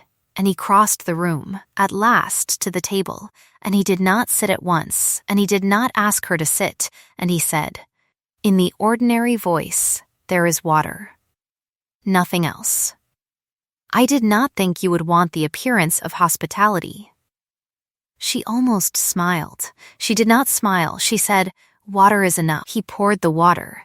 He set 1 cup on the near edge of the table, in her reach, and he set the other on his own side, and he sat, at last, in the chair on the far side, and he waited, and she sat in the chair on the near side, and she folded her hands in her lap, and she waited.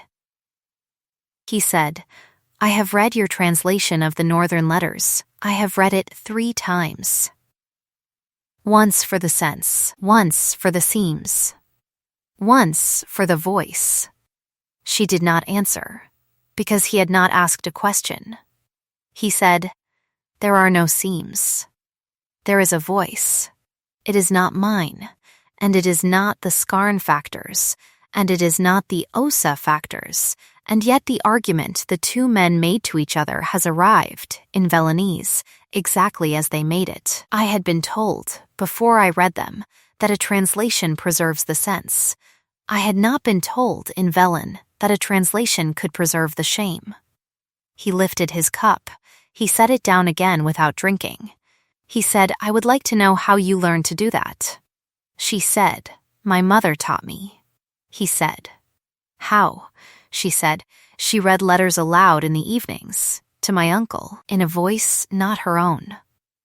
She said a letter had a voice, and that the voice was not always the writer's.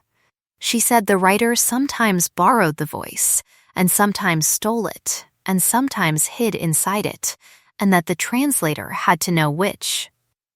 She was not, I think, a translator in the ordinary sense. She was a woman who had been taught, by her aunt, that a voice you can hear is already worth listening to.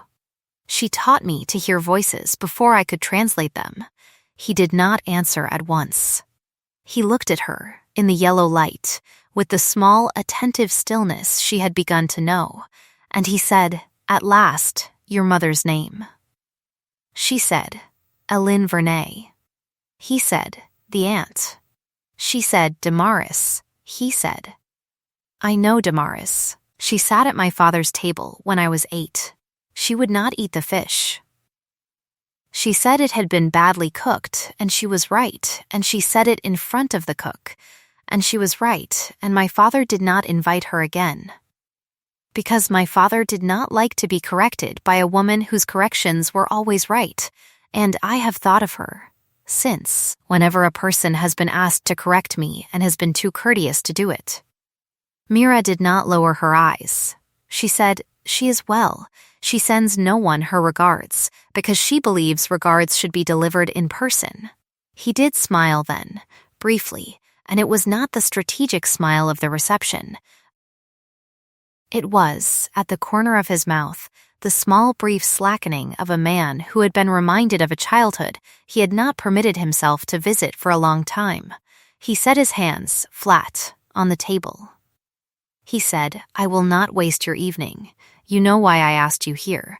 She said, "I do not know. I have a guess." He said, "Say the guess." She said, in the ordinary voice, "You wish to offer me a post in the ducal chancery as a translator of the northern correspondence at a rate the chancery pays its own. Under a contract you will draw yourself." He looked at her, one breath, and he said, "That is one of the reasons." She said, "There are others." He said, "Yes." He rose then, at last, and he did not cross the distance between them, because the distance between them was a table, and the table was 2 paces long, and he had not, in his life, been a man who crossed distances in the first instant of deciding to cross them. He walked, instead, to the window, and he set his hand on the frame, and he looked out at the wet slate of the sky, and the rain struck the glass, and the wind in the eaves of the cathedral drew its long, tired breath, and he said, without turning, "I came to Halki's reception because I had been told that the northern contract had been rendered by his own hand, and I had read the contract, and I had known, before I arrived, that the sentence about the wages of the Skarn workmen had not been rendered by Orson Halki.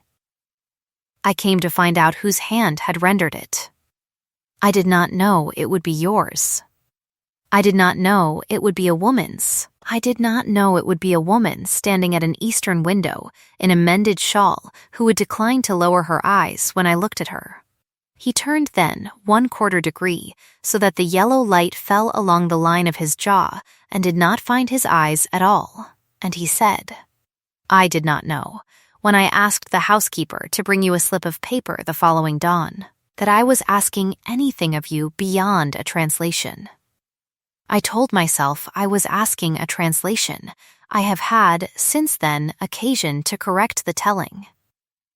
He crossed 1 measured pace from the window toward the table.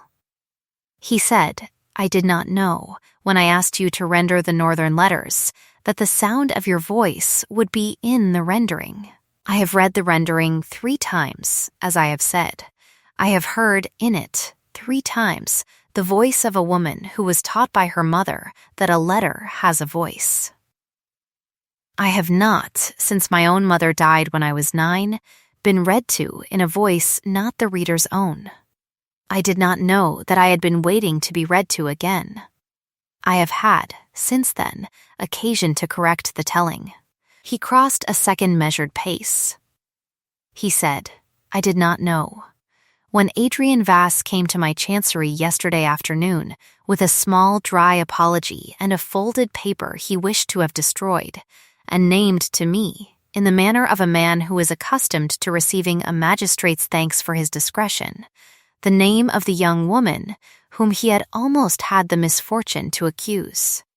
that I would cross the room without deciding to cross it, and take the paper out of his hand without asking his leave, and read it standing at the window with my back to him, and put it into the fire in the grate behind my desk, and turn to him, and say, in a voice he had not before that evening heard me use, that if any paper bearing that young woman's name ever again crossed the threshold of any court in this duchy in his hand or in the hand of any friend of his, I would consider it a personal communication, and I would answer it as such. I did not know, until I said the sentence, that I had already decided it. I have had, since then, occasion to correct the telling. He crossed a third measured pace. He was at the near side of the table now, on his feet, and the yellow light found his eyes at last, and they were not gray in that light. They were the color a lake takes at the moment the change in weather has arrived and the surface has begun to move. He said, quietly, I came here tonight to offer you a post in the chancery. I am offering it. The offer stands whatever you say next. I will draw the contract myself. You will not need to ask my permission for any word you translate under it. You will keep your name on every rendering that leaves your hand, in the northern dialect, and in Velenese, and in whatever tongue you find you have inherited from your mother that I do not yet know about. You will be paid at the rate the chancery pays its own, and you will be paid to your own account, and no one will divert a coin of it into any other account for any reason. He set his hand, at last, on the corner of the table, not to steady himself, but to place his hand where she could see it. He said, I came here tonight, also, to say to you, in a room without witnesses, that I have not, in the 4 weeks since I first saw you at an eastern window, been able to consider a room without considering whether you were standing at the edge of it. I do not know whether you have considered me at all. I am not asking you to answer that tonight. I am telling you, because I have learned, from a woman whose voice I have heard 3 times in the rendering of a letter, that the honest thing is to name a voice one has heard. He did not move his hand. He said, that is what I came to say. The rain struck the glass. The wind in the eaves of the cathedral drew its long, tired breath. Mira did not lower her eyes.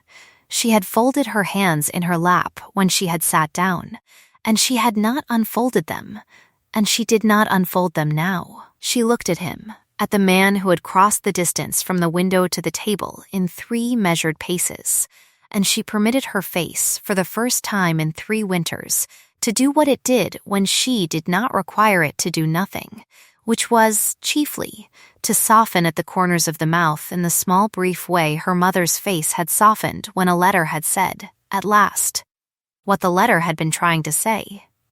She did not weep. She permitted, at the inner corner of one eye, the small warm heat of a single unshed thing, and she did not let it fall.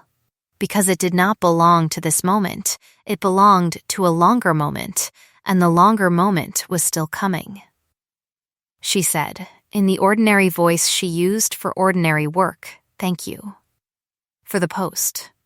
I will accept it. I will draw my own signature on every rendering, as you have said, and I will pay my own uncle, out of the first quarter's fee, a small sum which he does not know I owe him, and which I have owed him since I was 17. He did not answer at once. He did not sit. He waited. She said, A's to the other. She permitted herself one breath. She said, I have considered you. I began to consider you at the moment you corrected a lie in my favor, with 2 words and no adjective, and I have considered you every day since, in the private theater of my mind, and I have not permitted myself to consider you aloud, because I did not know whether the consideration was mutual, and because I was not, until this evening, in a room in which a mutual consideration could be spoken without the small dry sound of a magistrate's cough. I am in that room now.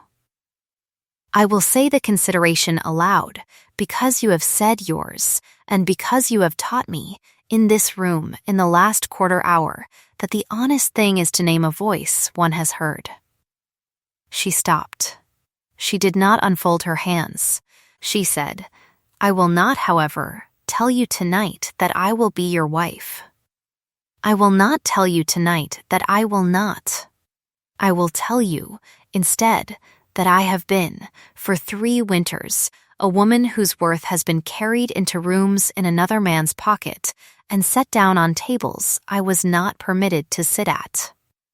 I have accepted the arithmetic, because the arithmetic was set long before I entered the rooms. I have not, however, forgiven it. Before I sit at any table as any man's wife, I would like, for one season, to sit at a table as a woman whose name is my own on the paper in front of me. I would like to know, before I answer you, that I know the sound of my own voice in a room in which no one has to make room for it. If, at the end of that season, you still wish to ask me, I will listen. I do not think I will refuse. He inclined his head. At last, the full quarter-inch duke inclined his head to a person he had decided, in the private theater of his own mind, to consider his equal, and he said, in a voice she had not before that evening heard him use, Yes, that is right. That is what should be asked. I will wait. He did not lift his hand from the table. She did not unfold her hands from her lap. And then, in the small, quiet way a woman's hand moves when it has been folded for 3 winters and has at last decided to move, she unfolded one hand, and she lifted it, and she set it, palm down, on the corner of the table, an inch from his. He did not close the inch at once. He looked at her hand, and at her face, and he said, quietly, May I? She said, Yes. He closed the inch. He set his hand over hers. He did not press. He did not, in the strict sense, hold. He set his hand where hers was, and he left it there, and the room, which had been small, became the size of the 2 hands on the corner of a plain deal table in a rented room above a bookbinder's shop on the quiet side of the cathedral square, and the rain struck the glass, and the wind in the eaves of the cathedral drew its long, tired breath, and Mira, in the small, warm dark, under the yellow lamp, permitted the single unshed thing at the inner corner of her eye to become 2, and to fall, at last, one after the other, along the ordinary path a tear takes down an ordinary cheek. She did not sob. She did not cover her face. She let the 2 tears fall the way she had let the sentence pass through her behind the map cabinet on the first morning of this account, which is to say, without giving them the satisfaction of resistance, and without giving them the satisfaction of collapse. She said, in the ordinary voice she used for ordinary work, This is not what I thought it would be. When I imagined it, I thought it would be louder. He said, quietly, I had thought that too. About my own life. It has been a relief to find that the things that matter are not. He did not let her hand go. She did not take it back. 6 months later, on the first mild afternoon of the following spring, the ducal chancery opened in the front rooms of the old chartered house on the good side of the cathedral square, the first public session of the reconstituted Guild of Translators and Interpreters of Velen and its dependencies, which had been drawn up in the winter by a small committee whose chair had been Damaris Vernay and whose secretary had been Mira Vernay, and which had been signed into charter by the Duke on the feast of the 2nd week after the equinox, and which had been printed at the printers on the corner of the small square in the Spice Quarter, in a plain pamphlet whose title page bore, in the ordinary type the printer used for ordinary titles, the words of the charter and, beneath them, the names of the founding officers, and among those names, first in the list of the 6 translators whose hands the Guild's book that morning would certify. In the ordinary letters of the printer's ordinary type was the name Mira Vernay. The front rooms were full. Damaris sat at the long table on the dais at the far end of the hall, in the plain gray cloak she had worn for 30 winters, with the guild's book open before her and the plain silver ring on her finger that she had sent to Mira on the morning after Elin Vernet's funeral, and that Mira had returned to her the previous winter, because Damaris had said, at Loris's counter, over a cup of tea, that a ring meant for a house one could not stand in was a ring one gave back when one had found the house one could. Loris sat at the end of the long table in his best coat with a small pleased expression that he had not permitted his face in 20 years, and Anna beside him with her hand on his sleeve. The senior clerk of the Halki house sat in the 4th row of the hall because the senior clerk of the Halki house had, in the winter, resigned his post in that house and had taken a post at a small counting house on the canal, and had, on the day of his resignation, sent Mira a note in a hand she had not until then seen, and had said only, in the phrasing of a man who had been trained not to see, that he had recognized the hand on the letter Vasse had brought to the inner office on the morning of the 11th, and that he had not named it, and that he was sorry, and that if she wished at any point in the future to correspond with him about a rendering, he would consider it a courtesy. Mira had written back, in the small, precise hand she reserved for correspondence she meant to be read once, that she accepted the courtesy, and that she considered the matter closed. He had come to the session that afternoon in the 4th row, and he had not spoken, and he had inclined his head when she had crossed the aisle to the dais. The exact quarter-inch a man inclined his head to a woman whose name he had at last learned to say. Orson Halki was not in the hall. Orson Halke had been informed, in the winter, in a private letter from the ducal chancery, in a hand he did not know, that the ducal contracts for the northern trade would no longer be routed through any counting house that did not certify its translators through the guild, and that the certification of such translators would require the signature of the translator on every rendering, and that any counting house found to be diverting the fees of certified translators into other accounts would be considered to have withdrawn itself from the ducal register. He had received the letter at his desk in the inner office.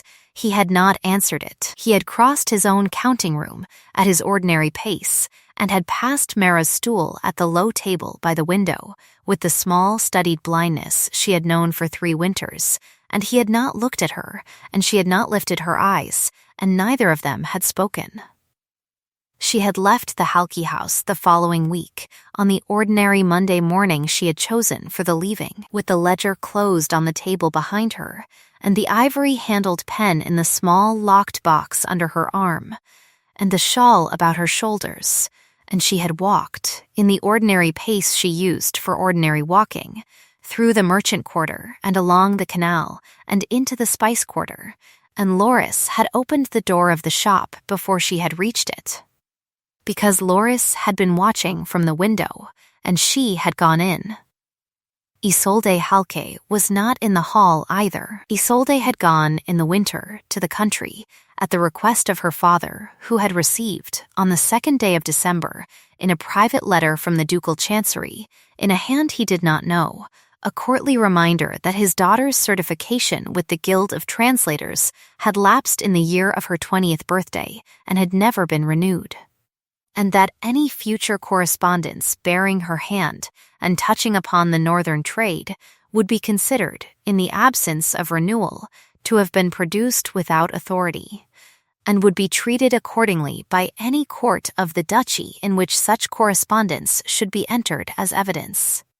Her father, who had read the letter twice, had folded it and had placed it in the small tight drawer where he kept letters he did not intend to answer, and had written that evening to his daughter to say that the winter had turned colder than expected and that her mother wished her home. She had gone home. She had not, so far as anyone in Velen knew, come back. Adrian Vasse had, in the same month, been transferred from the 2nd court to a small court in a coastal town 3 days' ride from Velen, at the recommendation of the senior magistrate, who had been advised, in a private letter from the ducal chancery in a hand he did not know, that the second court would benefit from the appointment of a magistrate less inclined to bring small unpleasantnesses to the attention of great houses. He had gone. The hall was full. The pamphlets had been distributed. The great door at the back of the hall opened at the appointed hour, and the housekeeper of the ducal house, who had been retained for the occasion, announced, in the ordinary voice she used for ordinary announcing, His Grace the Duke of Alvin. And the hall, which had been the ordinary volume of an ordinary hall, went, for the space of 2 breaths, still, and did not go still after that, because he had crossed the aisle in the ordinary pace he used for ordinary crossing, and had raised one hand at the level of his shoulder in the small dry courtesy that meant a room need not stand on his account. It did not stand, it sat. He crossed to the dais. He did not sit at once. He inclined his head to Damaris, who inclined hers, a bare 1/4 inch, and he inclined his head to Loris, who almost smiled, and he did not at the outset look at Mira, because he had learned, in 6 months, that a look from him in a public room was a currency that would be spent by others without her leave, and he had decided, without consulting her, that the currency would not be spent that afternoon until she had said the words that were hers to say. She said them. She stood, at the appointed moment, at the far end of the long table on the dais, in the plain, dark blue dress her mother had left her, with the shawl folded over her arm because the front rooms had been warmed, and she read, in the ordinary voice she used for ordinary reading, the 6 words of the charter that were required of the first officer at the opening of a chartered guild. And she said, at the end, in the small precise phrasing she had reserved for the phrase, in my mother's name, and in my own. The hall did not applaud, because it had been told in the printed program that the reading of the charter would be received in silence, and the silence held. Damaris signed the book. Mira signed the book. The 5 other translators signed the book. Loris, at his end of the table, did smile then, at last, and did not hide it. And when the last of the signatures had been laid down, and Damaris had closed the book with the small, dry sound of an old woman closing an old book at last, the Duke rose from his chair at the near end of the dais and crossed the 2 paces to the low rail at the front of it, and he set his hand on the rail, and he looked at the hall, and he did not raise his voice. He said, I will not be long. I will be, in fact, briefer than I have been in any room this year, because the room has already been addressed by the person to whom I have come to listen. I would like, however, before I sit, to say a thing that, in this city, in this year, I do not think anyone else is in a position to say. And I would like, if the hall will allow it, to have said it in the hall's hearing. He waited 1 breath. The hall allowed it. He said, for 3 winters, and by my own count for longer than that, this city has kept, at the eastern windows of its counting rooms, a woman whose name it did not permit itself to say. It has entered her sentences into its contracts under other men's seals. It has entered her hand into its ledgers under other men's accounts. It has entered her mother's name into the small dry margin of its records under the word useful, and it has considered the record complete. It has been wrong. He did not smile. He said, it has been wrong to consider her useful, because usefulness is not what she is. She is exact, which is not the same. She is careful, which is not the same. She is, above all, courteous to the truth in whatever tongue the truth arrives in, and that courtesy is not a servant's virtue, but a scholar's, and the city that has been served by that courtesy for 3 winters, and has not, in 3 winters, once put its name to the courtesy in the courtesy's own hand, has been wrong. I have been, in the small part of that city that answers to me, wrong. I say it here. Because I have found, in the person of the first officer of this guild, that a wrong is not corrected by a private apology in a room without witnesses, but by a public acknowledgement in a room in which the witnesses are those whose eyes were, for 3 winters, on the wrong window. The witnesses have my acknowledgement. They were wrong. I was wrong. She was, and is right. The hall did not applaud, because it did not know yet that it had been given leave. He said, quietly, I would like to say, in closing, 3 things. First, that a house is to be judged by the accounts it keeps for the people whose names do not appear in its ledgers. I did not learn that in a chancery. I learned it in a translation of a letter from a factor at Skarn to a factor at Osa in the winter of last year, made in a room under the eaves of a house that did not know the name of the woman making it. Second, that a voice you can hear is already worth listening to. I did not learn that in a chancery either. I learned it from a stitch in the lining of a shawl at the corner of a table in a room above a bookbinder's shop on a Thursday evening in November when the rain came sideways. Third, that when this guild's book, in the years to come, has entered into it the names of the many translators of this city and its dependencies who have never before been permitted to enter their names into any book, and when the ducal chancery, in those same years, has been in the habit of receiving from those translators the renderings that it has for too long been receiving from other hands. We will look, some of us, at the first name on the first page of the first year, and we will say to whichever of the children of that year happens to be nearest, that the reason the book exists is that the woman whose name is at the top of it was, from the first moment we met her, worth believing in, and that we should, from the first moment, have said so. He stopped. He did not turn to her. He said, in the same ordinary voice, that is all I came to say. The hall was still for 1 breath.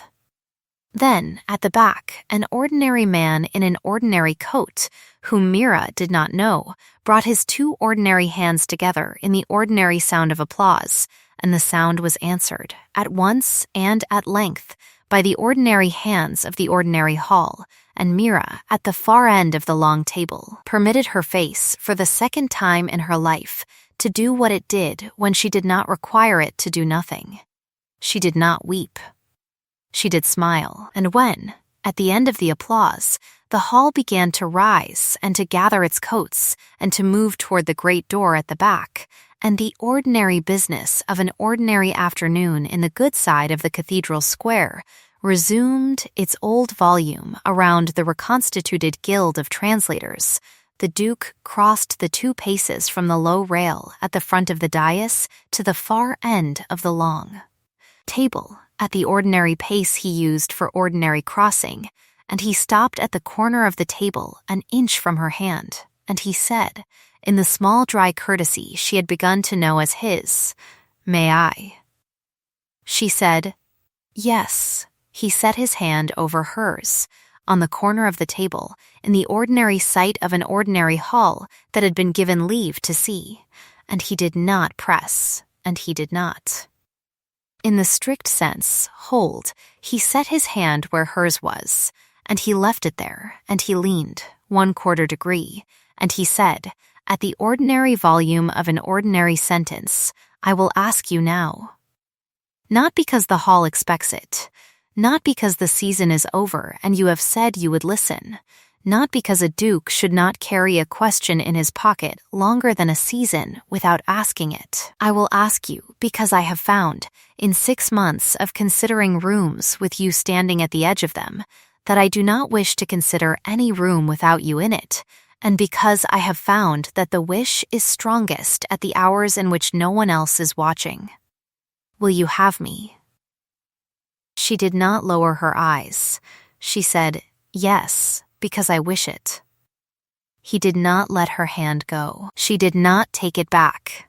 They walked out of the front rooms of the old chartered house together, at the ordinary pace they used for ordinary walking, with the guild's book closed on the long table behind them and the pamphlets in the ordinary hands of the ordinary hall, and Damaris on Loris's arm at the door, and Anna behind them with a small, pleased expression she had not permitted her face in 20 years. And outside the great door of the house, in the good side of the cathedral square, the last of the winter's rain, which had come again in the night with the small, persistent malice it kept for the first week of spring, had at last withdrawn, and the sky over the cathedral was the color a sky takes when it has decided, at last, to be blue. And the wet cobbles of the square gave back the color as if they had been waiting to give it back for a long time. The great door of the cathedral, which was never wholly closed in that season, stood open a hand's breadth on its old iron hinges, and the small yellow light of a single lamp inside spilled the shape of a narrow rectangle onto the wet cobbles at its threshold, and beyond the threshold the first thin band of ordinary morning sunlight, which had been waiting behind the withdrawn rain.